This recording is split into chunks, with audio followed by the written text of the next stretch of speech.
Professional road racing. It's never too far away from a bit of controversy, is it? No. In fact, here are the 13 most controversial moments of the 2019 season.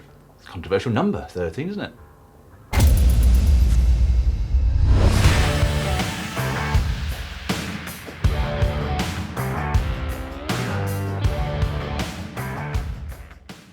And we are going to start with the Tour de France, which is of course the biggest race of them all.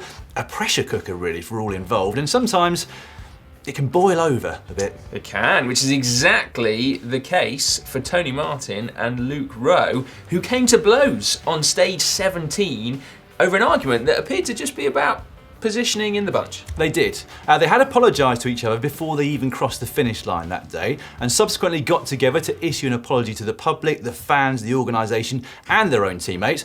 But it was too late. They'd already been thrown off the race and handed a 1,000 Swiss franc fine each. Now, without wishing to add to the controversy, Dan, should they have been disqualified? Of course. Bad example to kids. No, absolutely not. Definitely not. Next up is this incident from the Crow race, in which a race official was so keen to get to stage winner Edouard Grossu after the finish that he took out 3 other riders in the process. What was he thinking?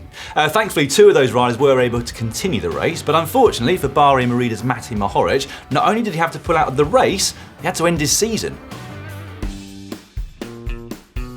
Even worse, though, than being taken out by a race official must be being taken out by your own team. And that is almost exactly what happened on stage 5 of La Vuelta to Angel Madrazo. It did. The plucky Spaniard was part of a 3-man breakaway who held a very healthy advantage over the main peloton coming into the final climb of the day, at which point his Burgos BH team car tried to give a bottle to his teammate Yetzebol, and in doing so, nudged the back wheel of Madrazo, throwing him off balance into Jose Gerardo, who in turn almost hit the rocks on the side of the road. Now, thankfully, everyone did stay upright, and almost unbelievably, Madrazo then goes on to win the stage, and that's despite being in the breakaway for every road stage of the race up until that point.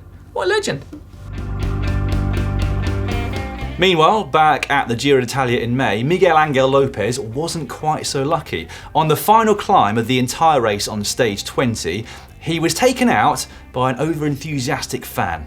He was, and as you might imagine, he was not best pleased. In fact, he was so angry that he managed to land what were some pretty accurate slaps onto the by now very embarrassed fan, and actually finished off by adding insult to injury by flipping his hat off. Wasn't the best advert for cycling, was it? However you look at it, but somehow Lopez managed to get away without any kind of sanction from the UCI. Would you have sanctioned him? I would. It's not Would a great you? advert, is it? No, I wouldn't have sanctioned him.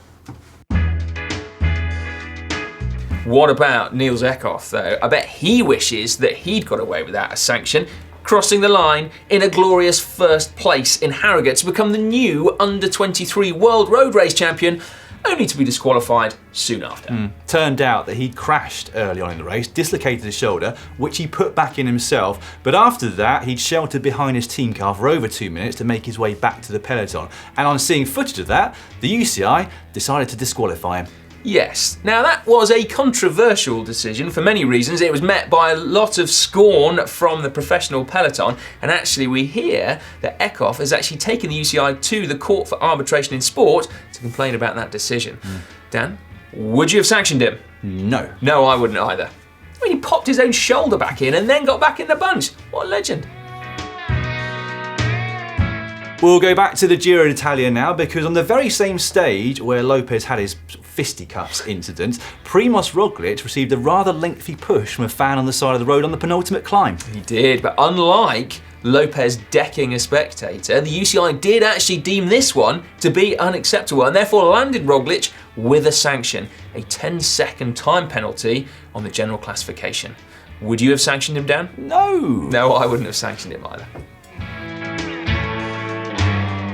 And the Giro was just full of these controversial moments, wasn't it? This is Victor Campenaerts receiving a bike change on the Stage 11 individual time trial after a mechanical problem. Yeah, not just a bike change, Dan, a really, really, really bad bike change. One that, in fact, probably cost him the stage. He did go on to finish second, but just 11 seconds behind the winner, Primož Roglic.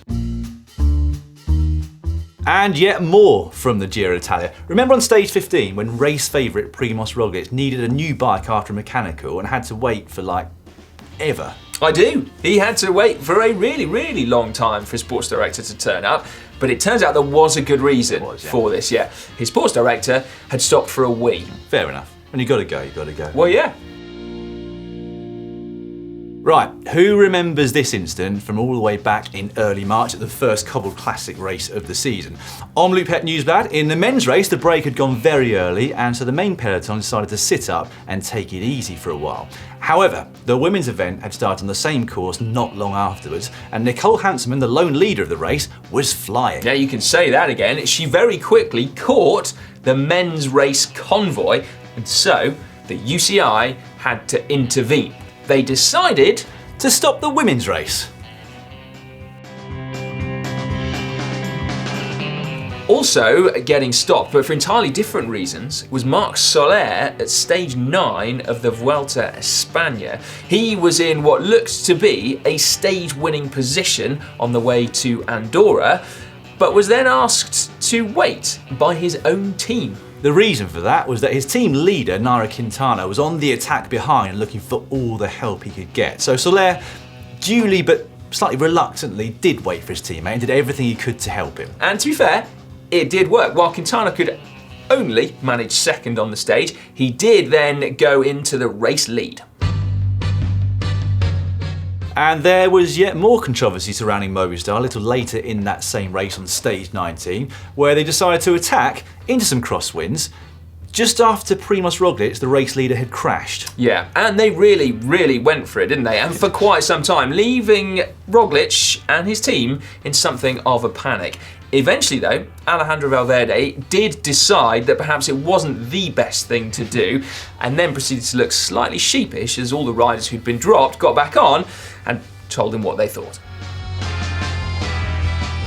We shall head back to the Tour de France now, which was building up to be one of the most enthralling and exciting editions in decades. It just got better and better and better and better, didn't it? All the way through to stage 19. Yeah, how good was it? Alaphilippe, still in yellow, but starting to struggle. Ineos' team dynamics finally poised, but with Egan Bernal throwing everything at the race over the highest point in the whole Tour. Yeah, the Col de Lizarraun. Everything was still to play for at the top though, wasn't it? Could Alaphilippe get back on the descent? We'd never find out because the race was stopped. Yes, it was. With fairly good reason though, as it turns out. Slightly controversially, but effectively a torrential storm had caused a pretty significant landslide, leaving the organisers no choice but to actually cancel the stage, and actually ending up taking the times from the top of that Col de Lizarraun. And finally, over at the Tour of California in May, stage 4 was won by Fabio Jakobsen, whilst race leader TJ Van Garderen crossed the finish line 54 seconds down. However, he was ultimately given the same finishing time as Jakobsen because he'd had a mechanical problem. However, the mechanical problem had happened quite some way outside of that 3 kilometres to go safety buffer zone. Yeah, the controversy surrounding this one lasted for a long time, didn't it? Well into November now, actually, courtesy of us making it on this GCN controversy video. Thankfully though, the UCI's decision didn't have a bearing on the outcome of the race, which was won by Tadej Pogačar. That's right. Would you have given Van Garderen the same time? No. No, I don't think I would either. I don't understand it. Rules are rule. Yeah, there we go. Anyway, those are our top 13 most controversial moments of the 2019 season. We could have gone on, couldn't we? We could have had Viviani's disqualification at the Giro. We could have had Cam Jennings' disqualification from the British E-Racing Championships for cheating.